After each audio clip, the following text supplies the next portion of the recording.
ওয়ালাইকুম রহমতুল্লাহ। স্ক্রিনে যে মাদ্রাসাটা আপনারা দেখতে পাচ্ছেন, জামিয়া ইসলামিয়া তালিমুদ্দিন এতিমখানা মাদ্রাসা। আলহামদুলিল্লাহ, রমজান মাসে ছুটি থাকলেও এখন পর্যন্ত হিফজখানার 100 ছাত্র এখানে পঠনরত অবস্থায় আছেন এবং তাদের যাবতীয় ইফতার থেকে শুরু করে খাওয়া দাওয়ার সমস্ত ব্যবস্থা ইনশাআল্লাহ মাদ্রাসা বহন করছে। সাথে সাথে কিছু শিক্ষক আছে তাদেরকে বহন করে যাচ্ছে। আগামী রমজান উপলক্ষে, এই রমজান মাসের উপলক্ষে আপনারা আপনাদের জাকাত, ফেতরা, সাদকা, দান সমস্ত রকম সহযোগিতা আপনারা মাদ্রাসাতে করতে পারেন।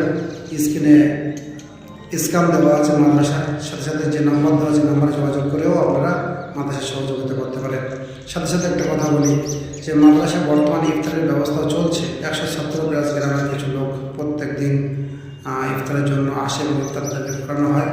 আপনারা যদি কোনো সহায়তা ব্যক্তি থাকেন, সহাবের অধীনে হতে চান মাদ্রাসাতে, তবে একদিনের ইফতারের জন্য হলেও একটু সামিল হয়ে যেতে পারেন, সহযোগিতার জন্য হাত বাড়িয়ে দিতে পারেন। বিশেষ করে মাদ্রাসার পার ইয়ার 1 কোটি টাকার উপরে খরচ আছে। সেই হিসেবে আপনাদের কাছে দেওয়ার আবেদন এবং সহযোগিতার আবেদন আপনারা যেখানে পারেন, স্ক্যানের মাধ্যমে হোক, মাদ্রাসায় এসে হোক, বা ফোনে যে নাম্বার দেওয়া আছে নাম্বারে যোগাযোগ করে হোক এসে আপনারা কন্ট্যাক্ট করে মাদ্রাসাতে সহযোগিতা করতে পারেন।